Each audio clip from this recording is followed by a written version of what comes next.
Assalamualaikum warahmatullahi wabarakatuh. Saya Aulia Maidatur Rahmah, NIM T20198143. Di sini saya akan sedikit memaparkan atau menjelaskan materi mengenai fotorespirasi. Fotorespirasi. Foto itu berasal dari kata fotosintesis yang berarti proses pengubahan energi cahaya menjadi energi kimia. Nah, di mana di dalam fotosintesis ini bahan anorganiknya berupa H2O dan CO2. Nah, yang dihasilkan oleh fotosintesis ini berupa gula dan hasil sampingnya berupa O2 atau oksigen. Nah, sekarang mengenai respirasi. Respirasi itu ialah proses masuknya oksigen atau O2 dan keluarannya CO2. Nah, oksigen yang diserap itu digunakan untuk apa sih? Nah, seperti itu.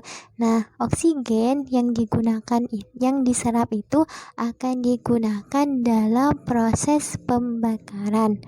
Yang kemudian nanti hasilnya itu berupa energi. Nah, energi itu kemudian diikuti oleh pengeluaran sisa pembakaran yang berupa gas karbon dioksida atau CO2 dan air atau H2O. Nah, jika tumbuhan itu sudah mati, maka tumbuhan tersebut tidak dapat berrespirasi. Pada tumbuhan, respirasi itu tidak mengenal waktu, jadi kapan saja selama tumbuhan itu hidup. Dan di dalam respirasi ini cahaya bukanlah syarat. Jadi semisal tidak ada cahaya, maka tumbuhan itu dapat berrespirasi. Yaitu mengenai fotorespirasi. Nah, fotorespirasi itu apa sih? Nah, fotorespirasi adalah respirasi pada tumbuhan yang dibangkitkan oleh penerimaan cahaya yang diterima oleh daun. Maksudnya kan tadi sudah dibahas bahwa respirasi itu masuknya O2 dan keluarnya CO2. Nah, respirasi ini biasanya terjadi pada daun. Sama dengan fotosintesis, tempat terjadinya itu di daun juga. Nah, respirasi yang ada pada daun itu akan lebih cepat proses respirasinya jika dibangkitkan oleh penerimaan cahaya atau jika daun tersebut dipaparkan oleh sinar matahari langsung, maka proses respirasinya itu lebih cepat. Nah, di mana respirasi yang dihasilkan oleh daun ini atau umumnya respirasi ini terjadi pada tumbuhan tingkat tinggi, yaitu tanaman C3 seperti kedelai, kacang tanah, gandum, padi. Nah, itu termasuk tumbuhan C3. Nah, itu respirasinya akan lebih cepat dalam keadaan terang daripada dalam keadaan gelap. Sama dengan fotosintesis. Fotosintesis itu proses fotosintesisnya akan berjalan lebih cepat jika dipaparkan oleh sinar matahari langsung atau dipaparkan cahaya langsung. Jadi fotorespirasi ini dapat terjadi dengan mengkonsumsi O2 dan menghasilkan CO2. Jadi oksigennya tinggi, cahayanya tinggi, maka karbon dioksidanya rendah. Sekarang tempat terjadinya fotorespirasi. Nah, fotorespirasi ini tadi sudah disampaikan bahwa tempatnya itu ada di daun, tepatnya pada sel-sel mesofil daun. Dan diketahui bahwa tumbuhan ini prosesnya itu terjadi pada stroma dan kloroplas yang didukung oleh peroksikom dan mitokondria. Jadi tempatnya itu di sel-sel mesofil daun, dan untuk proses yang lebih lanjutnya itu berada di stroma dan kloroplas serta didukung oleh peroksikom dan mitokondria. Nah, kalau di respirasi itu tempat terjadinya kan di mitokondria. Seperti itu. Nah, secara biokimia, proses fotorespirasi ini merupakan cabang dari jalur glikolat. Nah, enzim utama yang terlibat adalah enzim yang sama pada reaksi gelap atau di siklus Calvin, yaitu enzim Rubisco. Jadi, fotorespirasi ini kan tujuannya untuk menghasilkan enzim ya, agar untuk memperkokoh suatu tanaman dan juga agar tanaman tersebut kan untuk bisa hidup. Nah, enzimnya itu ialah enzim yang sama pada reaksi gelap yang terdapat pada fotosintesis, yaitu yang bernama Rubisco. Sebagian karbon dioksida yang dihasilkan dalam reaksi ini dilepaskan. Sisanya akan dikembalikan ke kloroplas untuk ikut serta dalam fotosintesis. Jadi, enzim yang berperan dalam fotorespirasi ini ialah enzim yang bernama Rubisco. Selanjutnya, untuk mengetahui derajat fotorespirasi pada suatu tanaman itu dapat ditentukan dengan menggunakan yang namanya titik kompensasi. Nah, apa sih titik kompensasi itu? Titik kompensasi yaitu suatu keadaan di mana intensitas cahaya menyebabkan CO2 yang lepas melalui respirasi sama banyaknya dengan yang digunakan oleh fotosintesis. Jadi, titik kompensasi itu keadaan di mana intensitas cahaya atau cahayanya itu menyebabkan CO2 yang lepas melalui respirasi sama banyaknya dengan yang digunakan oleh fotosintesis. Jadi CO2 yang lepas pada saat respirasi itu sama banyaknya dengan CO2 yang lepas pada saat fotosintesis, yaitu melalui ini tadi ya, titik kompensasi. Nah, keadaan titik kompensasi ini atau derajat kompensasi ini menyebabkan tanaman dalam keadaan statis. Jadi, usahakan tanaman itu mendapat intensitas cahaya di atas titik kompensasi ini agar tanamannya itu dapat tumbuh dengan baik. Seperti itu. Untuk yang selanjutnya yaitu mengenai fotorespirasi pada tumbuhan C3. Nah, kenapa sih disebut sebagai tumbuhan C3? Karena pada tumbuhan ini memiliki 3 atom karbon. Jadi disebut sebagai tumbuhan C3 karena memiliki 3 atom karbon. Nah, contohnya tumbuhan C3 ini seperti kedelai, kacang tanah, gandum, padi, dan lain sebagainya. Nah, untuk proses fotorespirasi tumbuhan C3-nya bisa dilihat pada gambar berikut ini. Berikut dengan penjelasannya. Baik, jadi ini adalah gambar proses fotorespirasi pada tumbuhan C3. Nah, jadi fotorespirasi pada tumbuhan C3 ini terdapat pada kloroplas, peroksikom, dan mitokondria. Jadi tempatnya itu ada di sini ya, kloroplas, peroksikom, dan mitokondria. Nah, fotorespirasi ini juga disebut sebagai jalur glikolat. Mengapa demikian? Karena melibatkan asam glikolat. Nah, ini tuh asam glikolat. Nah, kemudian eh, dari asam glikolat ini nantinya akan menghasilkan yang namanya gliserin. Kemudian gliserin ini akan menjadi berubah menjadi serin ya. Maka dari sinilah di tempat inilah terjadi yang namanya fotorespirasi atau respirasi yang terjadi pada tumbuhan C3. Nah, proses fotorespirasi pada tumbuhan C3 ini merupakan proses respirasi terbanyak ditimbang dengan tumbuhan CAM dan juga C4,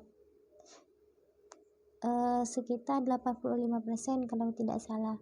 Jadi tumbuhan C3 ini disebut juga sebagai jalur glikolat karena yang awalnya ini tadi melibatkan asam glikolat. Nah, pada proses fotorespirasi itu tidak lepas dari yang namanya siklus Calvin. Pasti sebelum terjadinya fotorespirasi itu pasti terjadi terlebih dahulu prosesnya itu di siklus Calvin. Nah, di siklus Calvin ini nantinya akan menghasilkan enzim yang berasal dari reduksi pentosa fosfat dari tanaman C3 tadi, yaitu berupa RUP. Ya, ini ya, berupa RUP. Kemudian RUP ini akan berubah lagi menjadi RUDP atau yang lebih kita kenal sebagai ribulosa 1,5 bifosfat. Jadi RUDP itu bisa disebut juga RUBP, sama ya. Kemudian dari siklus Calvin ini kan awalnya kalau di respirasi itu kan masuknya O2 dan keluarnya CO2. Nah, O2 itu nantinya digunakan untuk apa? Digunakan untuk proses pembakaran. Iya, KH ini ialah proses pembakaran. Nah, kemudian dari proses pembakaran ini nantinya akan dihasilkan yang namanya enzim. Kemudian enzim tersebut diikuti oleh pelepasan sisa pembakaran yaitu yang berupa gas karbon CO2 dan H2O. Maka dari sinilah proses terjadinya fotorespirasi pada tumbuhan C3. Untuk selanjutnya yaitu mengenai fotorespirasi pada tumbuhan C4. Nah, kenapa sih kok disebut sebagai tumbuhan C4? Nah, kalau di fotosintesis itu tanaman C4 di dalamnya itu terdapat molekul dengan 4 atom karbon. Maka disebut sebagai tumbuhan C4 karena memiliki 4 atom karbon tadi. Nah, 4 atom karbonnya ini berupa apa? Yaitu berupa malat. Nah, kalau di fotorespirasi pada tumbuhan C3 yang dijelaskan tadi itu kan tumbuhan C3 itu dapat disebut sebagai tumbuhan C3 karena memiliki 3 atom karbon. 3 atom karbonnya berupa apa? Itu berupa 3 fosfogliserat. Nah, untuk contoh dari tumbuhan C4 ini seperti jagung, tebu, sorghum, dan lain sebagainya. Nah, untuk proses fotorespirasi pada tumbuhan C4 ini dapat kita lihat pada gambar dan penjelasan berikut ini. Nah, ini merupakan gambar dari proses fotorespirasi pada tumbuhan C4. Nah, proses tempat terjadinya fotorespirasi pada tumbuhan C4 ini yaitu terjadi di kloroplas pada daun, khususnya di sel mesofil dan sel seludang pembuluh. Nah, proses utamanya yaitu karbon dioksida ini ya akan diikat dengan enzim yang namanya PEP karboksilase atau fosfoenol pirufat yang kemudian akan membentuk senyawa dengan atom berkarbon 4. Jadi dari sinilah disebut sebagai tumbuhan C4 karena memiliki 4 atom karbon. Nah, kemudian dari PEP ini akan meminimalkan keperluan proses fotorespirasi, yaitu dengan cara menggabungkan CO2 ke dalam senyawa 4 karbon di sel mesofil. 4 karbon di sel mesofil. Kemudian sel senyawa 4 karbon tersebut itu akan diekspor ke seludang berkas pembuluh atau ke sel seludang pembuluh, di mana CO2 nantinya ini akan dilepaskan ke siklus Calvin. Jadi nantinya CO2 ini akan dilepaskan ke siklus Calvin. Dan di dalam siklus Calvin ini terdapat beberapa enzim, yaitu salah satunya yang bernama RUDP atau kita sebut sebagai RUBP. Nah, dari sinilah, dari siklus Calvin ini kemudian akan memicu terjadinya proses yang namanya fotorespirasi. Jadi pada tanaman C4 ini meminimalkan keperluan fotorespirasi dengan cara menggabungkan CO2 ke dalam senyawa 4 berkarbon atau 4 atom karbon di sel mesofil. Kemudian senyawa 4 karbon tersebut akan diekspor ke berkas seludang pembuluh, di mana CO2 nantinya itu akan dilepaskan ke siklus Calvin. Sini ya, dilepaskan ke siklus Calvin. Jadi saling berhubungan. Nah, itu merupakan proses fotorespirasi pada tumbuhan C4. Selanjutnya yaitu proses fotorespirasi pada tumbuhan CAM atau Crassulated Acid Metabolism. Nah, untuk proses terjadinya fotorespirasi ini itu terjadi di sel-sel mesofil daun. Sebelum itu kita harus ketahui dulu contoh dari tumbuhan CAM itu seperti apa. Nah, untuk contohnya tumbuhan CAM ini seperti tumbuhan yang ada pada gunung, seperti kaktus, buah naga, nanas, dan lain sebagainya. Sekarang kita langsung menjelaskan proses fotorespirasi pada tumbuhan C4. Jadi, pada tumbuhan CAM ini pertamanya akan menangkap CO2. Sama halnya dengan tumbuhan C4 tadi. Proses awalnya itu sama, yaitu menangkap CO2. Nah, kemudian pada tumbuhan C4 ini proses respirasinya dilakukan pada malam hari. Pada malam hari ini karena pada malam hari itu stomatanya menutup, sedangkan kalau di siang terbuka, kalau di siang hari stomatanya itu mulai tertutup atau mulai menutup. Nah, pada malam hari, ketika stomata itu terbuka, maka CO2 yang ada di sini itu akan ditangkap untuk membentuk 4 atom karbon atau yang kita sebut dengan C4 tadi, karena memiliki 4 atom karbon. Nah, kemudian 4 atom karbon ini akan disimpan hingga pada waktu pagi. Nah, kemudian ketika pada siang hari otomatis kan stomatanya akan mulai tertutup. Nah, maka tumbuhan C4 ini di dalam stomata yang terbuka tadi itu akan menghasilkan yang namanya CO2.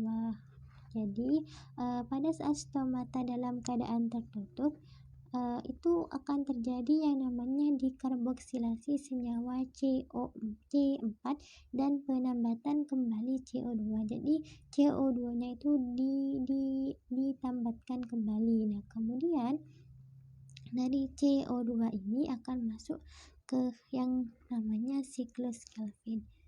Nah, dari siklus Kelvin inilah kemudian terdiri dari beberapa banyak enzim. Kemudian yang hasil akhirnya itu berupa glukosa. Ini ya. Untuk pembahasan terakhir yaitu mengenai fungsi dari fotorespirasi. Nah, beberapa pendapat mengungkapkan bahwa fotorespirasi ini merupakan sisa-sisa evolusi dari tumbuhan yang terjadi di masa lampau. Nah, berjuta-juta tahun yang lalu ketika atmosfer kaya CO2, maka otomatis O2-nya itu akan rendah atau miskin O2. Maka tumbuhan tidak dapat memiliki mekanisme untuk mengeluarkan O2 dari sel sehingga O2 tersebut melalui proses yang namanya fotorespirasi. Kemudian dari fotorespirasi ini akan diubah kembali menjadi CO2. Nah, namun pendapat belakangan ini mengungkapkan bahwa fotorespirasi memiliki peran dalam menjaga tumbuhan dari kerusakan akibat terlalu banyak sinar matahari yang masuk atau terlalu banyak cahaya yang dipaparkan oleh sinar matahari. Nah, tumbuhan ini kemudian tidak mampu untuk melakukan fotorespirasi karena kerusakan gen-gennya. Nah, ketika gen-gennya rusak oleh radiasi matahari, maka tumbuhan tersebut akan berlebihan dibandingkan tumbuhan yang normal. Nah, fotorespirasi ini akan meningkatkan kemampuan tumbuhan dengan melindungi tumbuhnya dari kerusakan akibat cahaya yang berlebihan. Jadi intinya dalam fungsi fotorespirasi ini untuk meningkatkan kemampuan tumbuhan dalam melindungi tubuhnya dari kerusakan akibat cahaya matahari atau cahaya yang berlebihan. Nah, walaupun demikian, untuk fungsi yang benar-benar penting atau fungsi yang memang benar-benar betul itu masih belum diketahui sampai sekarang. Mungkin itu saja pemaparan materi mengenai fotorespirasi. Kurang lebihnya dari saya mohon maaf apabila ada kesalahan, silahkan dikoreksi kembali. Mohon maaf kurang lebihnya dari saya. Wassalamualaikum warahmatullahi wabarakatuh.